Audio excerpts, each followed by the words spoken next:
Halo semuanya, Assalamualaikum warahmatullahi wabarakatuh. Salam sehat dan berbahagia untuk kita semua. Berjumpa lagi dengan saya Satria Wijaya dalam program Terampil Berbahasa dan juga dalam perkuliahan Bahasa Indonesia yang mencakup konsep terampil berbahasa. Dan dalam kesempatan kali ini saya mengambil materi pembahasan tentang keterampilan berbicara di depan audiens. Tentunya kita sebagai pengguna bahasa Indonesia dalam aktivitas sehari-hari kita di Indonesia, tentu ada sesuatu hal yang harus kita kuasai, harus kita pahami, terutama kalau kita melihat tren yang ada sekarang ini. Trennya adalah banyak di antara kita barangkali memanfaatkan media sosial untuk berbagai macam keperluan. Salah satunya keperluan untuk mempromosikan sesuatu, mengedukasikan sesuatu, mempersuasikan sesuatu, ataupun bahkan mengajak orang untuk terlibat aksi, terlibat apapun aktivitas yang ada di masyarakat. Itu sah-sah saja. Artinya bagaimana cara kita untuk mempromosikannya, bagaimana cara kita menyuarakan itu semua. Nah, ternyata dalam pembelajaran kali ini juga menyangkut aspek-aspek yang sangat luas. Keterampilan berbicara ini digunakan tidak hanya aktivitas kita bermasyarakat sehari-hari di masyarakat. Bisa juga kita gunakan dalam keperluan kita, aktivitas kita di dunia kerja, di dunia usaha, ataupun kalau kita lihat di media sosial kan banyak sekali itu konten kreator yang menyuarakan sesuatu, menginformasikan sesuatu dengan lewat media sosialnya. Nah, artinya keterampilan berkomunikasi atau berbicara di depan audiens itu perlu dan memang harus kita pelajari dan kita pahami. Bagaimana seseorang yang sudah ahli seperti konten kreator yang sudah terbiasa di media sosial berbicara banyak hal, bagaimana cara mereka bisa berbicara castiscus tanpa adanya grogi, tidak adanya kepleset kata. Itu yang perlu Anda pahami pula dalam pembelajaran kali ini. Nah, tentu hal yang mudah akan saya sampaikan, cara mudah berbicara di depan audiens akan saya jelaskan secara singkat tentunya dalam konten audiovisual ini. Silakan Anda simak pembahasannya berikut ini. Baik, berikut saya akan menjelaskan materi tentang cara mudah berbicara 2-3 menit di media sosial.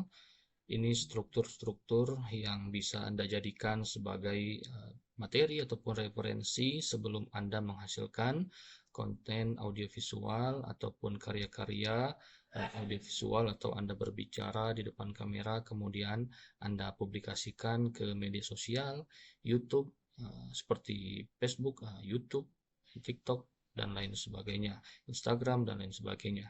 Dan ini juga bisa menjadi materi untuk memudahkan, mudah-mudahan untuk memudahkan Anda dalam menghasilkan keterampilan public speaking, berbicara di depan audiens dengan mudah. Baik, berikut selengkapnya. Yang pertama, struktur berbicara 2-3 menit di media sosial. Di media sosial, yang pertama strukturnya adalah pembukaan atau opening. Nah, tentu kalau kita berbicara baik, sebetulnya ini tidak hanya untuk 2-3 menit. Ini bisa Anda gunakan untuk waktu yang panjang. Namun memang ada part demi part yang perlu kita siapkan supaya ada pemahaman konsep yang bisa turut memudahkan kita untuk menyampaikan penjelasan-penjelasan dalam konten audiovisual kita atau dalam video yang kita buat yang kemudian kita publikasikan di media sosial, marketplace, ataupun dimanapun medianya yang Anda gunakan. Nah, struktur yang pertama adalah pembukaan atau opening. Tentu dalam opening ini merupakan tahap yang pertama yang kita tunjukkan, kita tampilkan di depan audiens kita.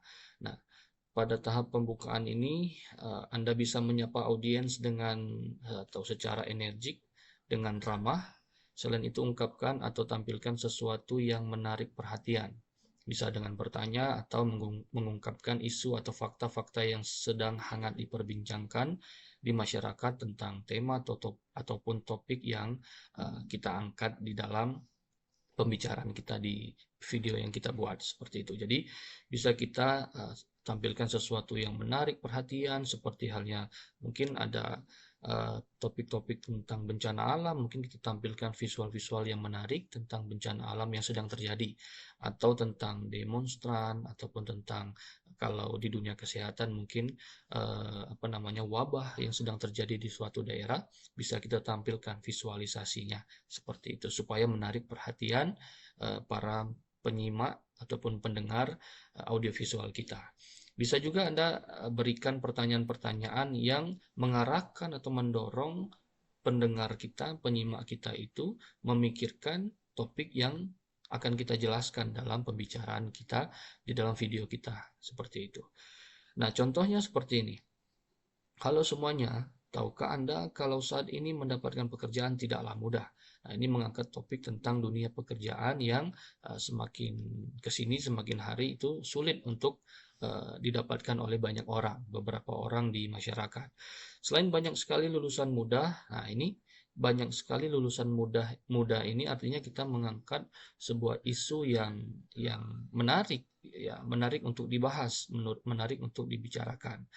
Jumlah kuota penerimaan pun sedikit. Selain itu, seringkali perusahaan atau instansi juga memberikan persyaratan khusus bagi pelamar, terutama seseorang harus mempunyai soft skill khusus pula.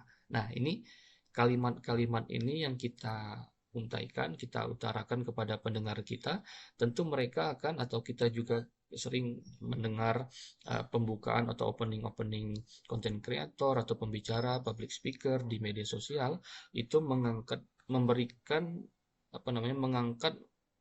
materi untuk memberikan kesan perhatian bagi para pendengarnya supaya penasaran dan menunggu jalannya pesan informasi utama di bagian selanjutnya seperti itu. Sehingga bagian opening ini, pembukaan ini sangat penting supaya meningkatkan interest, menarik hati para pendengar kita, penyimak kita supaya akan melanjutkan pembahasan di sesi atau part yang selanjutnya.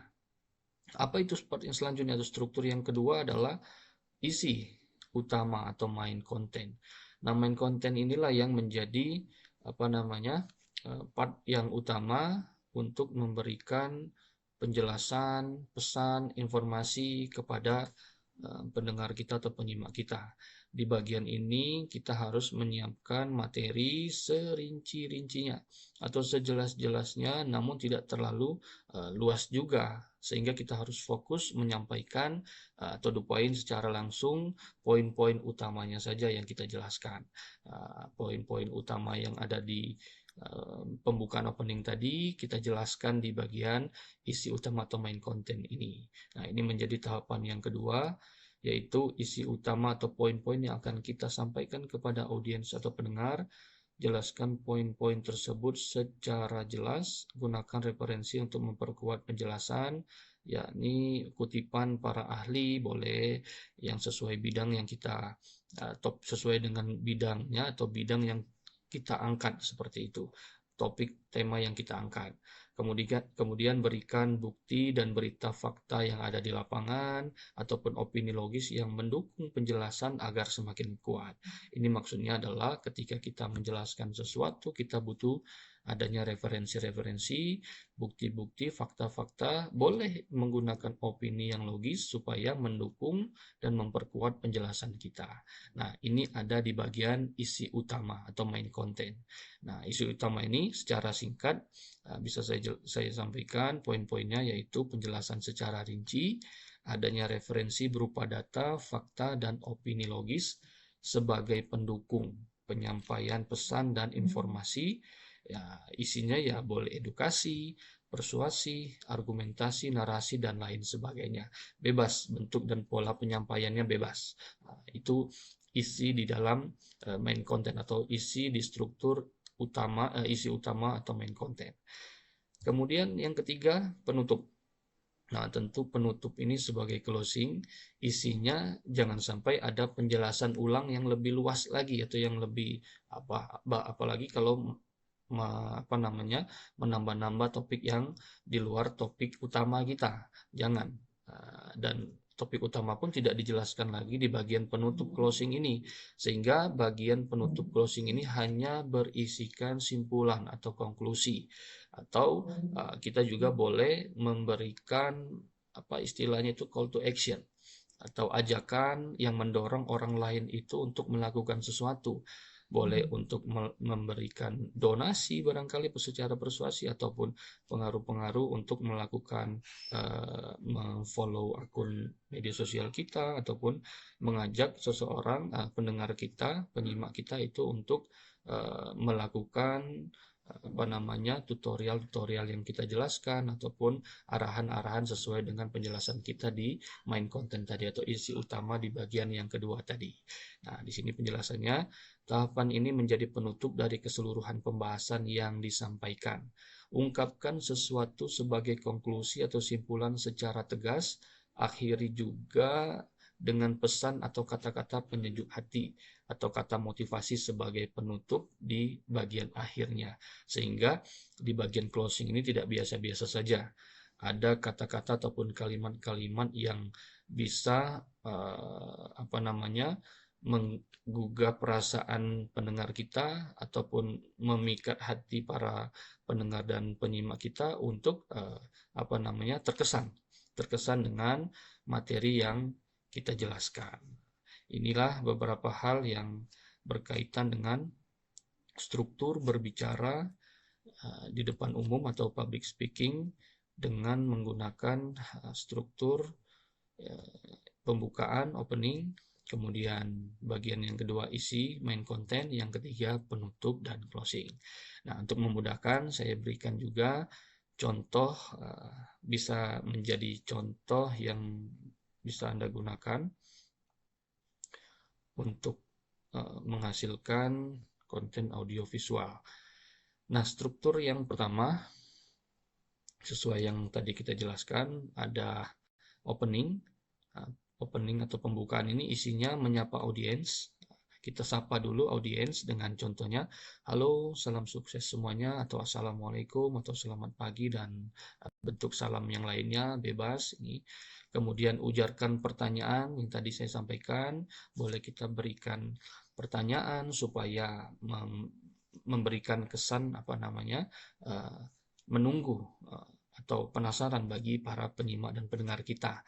Boleh kita tanya, pernahkah Anda merasa tersinggung ketika ada seorang berbicara bersamamu dengan nada atau intonasi yang tinggi? Nah, untuk pertanyaan ini bukan sekedar pertanyaan yang bisa langsung dijawab iya atau tidak, tetapi pertanyaan yang bisa memberikan stimulasi penyimak dan pendengar kita itu berpikir atau memikirkan topik yang akan kita jelaskan di bagian main content atau isi utama yang akan di part kedua kita nanti, seperti itu. Sehingga di bagian pembukaan inilah kita harus mempersiapkan sesuatu kalimat-kalimat ataupun kalimat utama yang menarik untuk didengar, disimak oleh audiens kita, seperti itu. Kemudian singgung fakta unik atau isu yang sedang hangat diperbincangkan oleh masyarakat.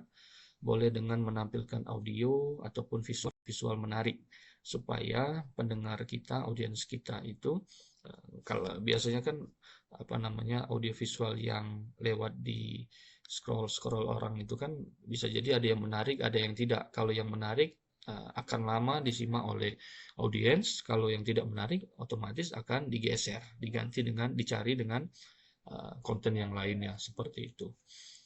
Yang kedua, nah, ini secara jelasnya juga di bagian contoh bagian opening ini. Yang pertama kita berikan salam sapaan seperti itu kan. Kita sapa dengan berbagai macam salam sapaan, kemudian kita berikan pertanyaan supaya memikat ataupun menghentikan orang lain untuk berpindah ke konten lainnya, sehingga mereka memikirkan, oh, kalau materi kita, kalimat utama kita menarik, tentu orang akan terus menyimak sampai akhir seperti itu. Kemudian singgung sedikit dalam pembahasan kali ini saya akan mengangkat sebuah tema. Kita kenalkan dulu tema apa atau topik utamanya apa yang akan kita jelaskan. Kita singgung sedikit di sini, tapi tidak penjelasan. Nah ini. Kemudian ada call to action juga. Silakan simak selengkapnya video ini. Nah ini beberapa hal yang perlu dipahami, diperhatikan di bagian opening. Yang kedua di bagian main content atau isi utama, bagian yang kedua inilah yang menjadi peran komunikasi kita yang harus maksimal. Artinya ada pesan dan informasi yang harus sempurna tersampaikan kepada audiens kita. Nah, apa saja isi utama atau di bagian struktur main content ini? Yang pertama ada penjelasan poin-poin utama tentang topik atau isu yang kita angkat tadi. Kita mencoba memberikan penjelasan tentang kalau tadi di sini kita di bagian opening ada tentang ada pertanyaan. Nah, di bagian inilah, bagian isi inilah kita jelaskan, kita berikan jawabannya. Kita berikan jawaban atas pertanyaan di bagian opening tadi. Sehingga yang tadinya audiens kita penasaran akan terpecahkan atau tercairkan pertanyaan itu di bagian isi utama ini. Penjelasan poin utama tentang topik atau isu yang kita angkat di opening. Yang kedua, jelaskan berdasarkan fakta, sampaikan disertai referensi yang mendukung penjelasan, bisa dari berita, artikel, buku ilmiah, dan sumber lainnya. Nah, ini juga penting ya. Penting supaya apa yang kita jelaskan, kalau ada referensi, kalau ada data yang mendukung penjelasan kita dari berita, artikel, atau buku ilmiah, ataupun sumber lainnya itu perlu ditampilkan. Kecuali memang ketika kita menjelaskan itu sudah semacam argumentasi ataupun opini-opini yang sudah logis, yang tidak bisa terpatahkan atau terbantahkan, ya tidak masalah. Namun kalau pernyataan kita, penjelasan kita muncul sesuatu yang ambigu atau ambiguitas, tentu orang akan ngira-ngira ini benar atau tidak, seperti itu. Tapi kalau sudah logis, ya referensi itu bisa jadi yang kita jelaskan itu berdasarkan referensi. Seperti itu. Yang ketiga, Anda juga bisa menjelaskan secara to the point, menggunakan bahasa yang mudah dipahami dan tampilkan visual-visual yang menarik sejalan dengan topik yang kita angkat di dalam konten audiovisual kita. Tampilkan visual-visual yang menarik yang sejalan apa yang kita ucapkan, kemudian apa yang kita singgung, apa yang kita jelaskan itu visualisasinya itu harus sejalan dengan apa yang kita jelaskan. Inilah bagian main content atau isi utama. Jadi lebih ke arah menjelaskan isu atau tema topik yang kita lemparkan atau kita berikan di bagian opening.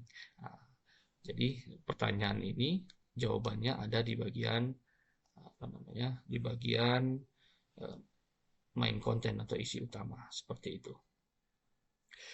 Nah, yang ketiga, tentu bagian penutup atau closing, penutupan ini tentu bukan penjelasan lagi, tetapi boleh mengulang, namun tidak boleh terlalu luas penjelasannya. Mengulang di sini hanya bertujuan untuk menegaskan kembali apa yang sudah dijelaskan di bagian isi utama. Sampaikan simpulannya saja, pernyataan penutupnya saja, supaya pendengar atau audiens kita itu ya sudah jelas tadi dijelaskan di bagian main content, tetapi di bagian closing hanya poin intinya saja yang kita ulang, kita tekankan kembali. Atau yang kedua, boleh kita berikan istilahnya call to action atau mengajak audiens untuk melakukan sesuatu. Bisa memfollow Instagram kita, media sosial kita, YouTube kita, Facebook kita, ataupun melakukan memberikan persuasi, ajakan-ajakan untuk melakukan hal-hal kebaikan ataupun melakukan apa yang sudah kita, kalau ini penjelasannya tentang tutorial, arahkan untuk melakukan tutorial dengan baik dan bijak seperti itu dan lain sebagainya, bebas. Jadi sesuai dengan apa yang bisa kita berikan, kreativitas kita apa, itulah yang kita berikan untuk mengajak audiens melakukan sesuatu kebaikan. Sebagai penutup, ucapkan terima kasih atau agar lebih menarik gunakan kalimat pesan atau motivasi. Ya, ini contohnya. Dari pembahasan ini dapat kita pahami bahwa bukan hanya pesan dan informasi saja sebagai tujuan utama dalam berkomunikasi, namun kesan positif dari santunnya kita berbahasa akan melahirkan dampak baik yang berkelanjutan. Untuk itu, bila memang banyak kebaikan dari materi pembahasan ini, silakan Anda sebarluaskan di media sosial masing-masing dengan memfollow IG saya, terampil berbahasa. Nah, itu contohnya. Dan boleh bebas menggunakan call to action yang lainnya atau mengarahkan secara langsung untuk melakukan sesuatu yang sudah kita jelaskan di bagian main konten atau arah-arah seperti halnya tadi, lakukanlah kebaikan ataupun jaga kesehatan Anda atau hati-hati di jalan atau apapun lah temanya, bebas. Nah, di akhir kata cukup sekian dan terima kasih, semoga membawa inspirasi. Nah, ini sesuatu yang sifatnya mungkin atau sifatnya yang memang memberikan kesan menutup namun menggunakan kalimat pesan ataupun motivasi seperti itu ya. Boleh dengan yang biasa kita gunakan. Kalau tadi salam, halo semuanya, salam sukses semuanya, assalamualaikum warahmatullahi wabarakatuh, di akhir ya assalamualaikum warahmatullahi wabarakatuh, atau dengan jargon ataupun dengan kalimat-kalimat kutipan, pepatah dan lain sebagainya, itu bebas. Nah, itulah beberapa hal yang bisa saya jelaskan dalam materi ini, yang pada intinya ada 3 struktur dalam berbicara di depan audiens dengan menggunakan waktu yang tidak terlalu lama, ya relatif 2-3 menit di media sosial. Seperti itu.